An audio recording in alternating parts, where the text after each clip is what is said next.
Bonjour à tous, notre objectif aujourd'hui est de vous montrer en 5 minutes à quel point il est facile d'utiliser ETAP pour l'analyse de vos réseaux électriques.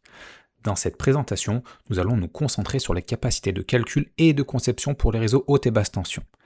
Cette activité est le point de départ essentiel à la création d'un jumeau numérique qui suivra votre réseau électrique tout au long de son cycle de vie, en commençant par la conception, puis l'analyse et enfin l'exploitation. Je vais commencer avec un nouveau projet. Mais vous pourriez également ouvrir un projet existant. Vous pouvez ajouter de nouveaux composants grâce à la barre d'outils d'édition ou bien sélectionner un schéma de référence disponible dans nos modèles. Il est évidemment possible de créer vos propres modèles et de les ajouter aux références existantes.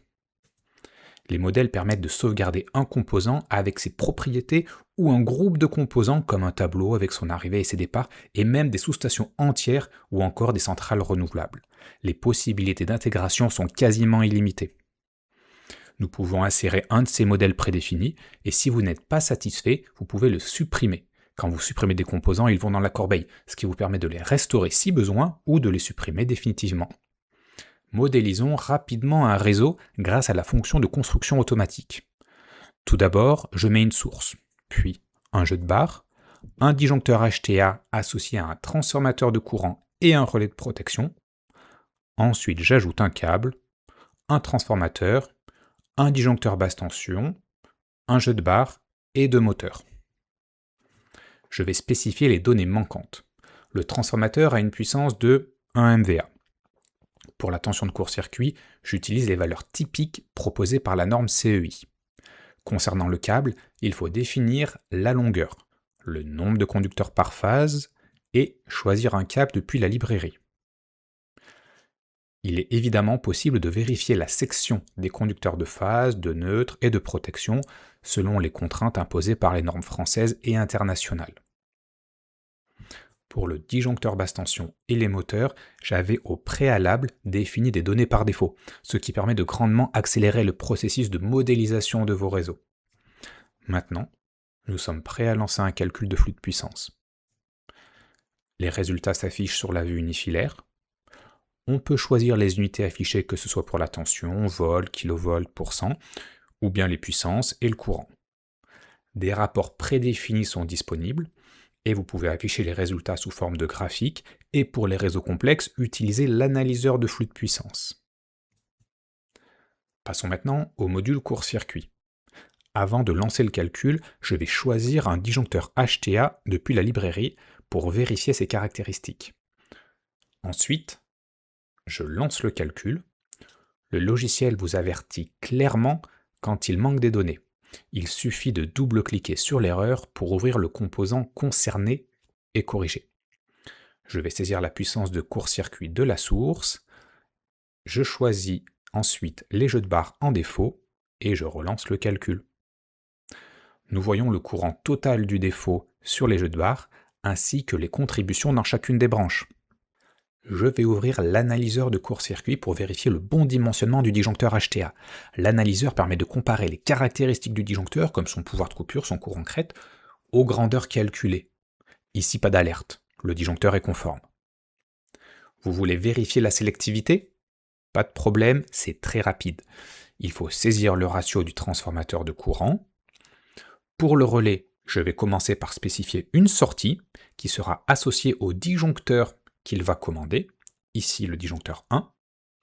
Les relais de protection de la librairie ont passé les étapes de vérification et de validation. Je vais choisir le fabricant, Schneider Electric, et ensuite un relais de la gamme Isergy P5.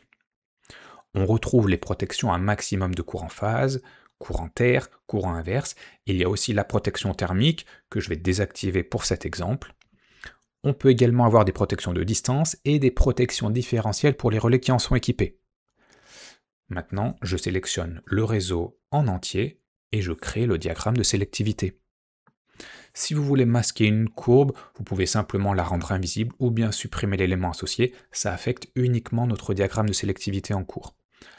Je vais afficher les réglages du relais et les modifier pour assurer la coordination avec le disjoncteur basse tension. Les réglages peuvent être ajustés depuis le graphique ou bien depuis l'éditeur du relais.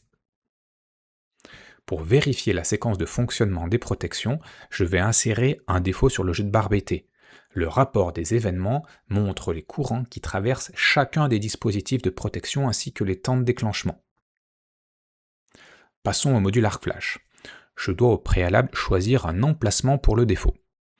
Je lance le calcul, le programme signale que les EPI n'ont pas été approuvés, c'est juste un contrôle de sécurité.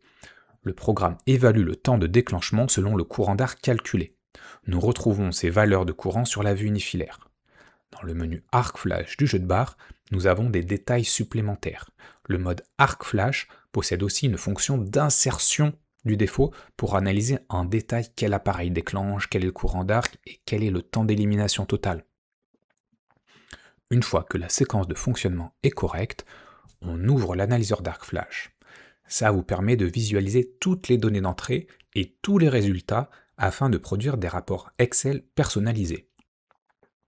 Dans la partie compte-rendu, vous pourrez générer les étiquettes ArcFlash à partir de modèles standards ou bien créer vos propres étiquettes grâce à l'outil eLabel. En quelques minutes seulement, nous avons montré la simplicité de création d'un schéma unifilaire et le lancement de calculs de flux de puissance, de court-circuit, de sélectivité et d'ArcFlash. Ce schéma peut également servir de point de départ pour explorer et exploiter le modèle de multiples façons. ETAP possède un large éventail de modules d'analyse, des outils de visualisation et des rapports détaillés. Ce modèle constitue également la base d'un jumeau numérique, une représentation dynamique d'un réseau électrique utilisable pour la planification, la formation des opérateurs ainsi que l'analyse et l'optimisation en temps réel dans diverses conditions d'exploitation.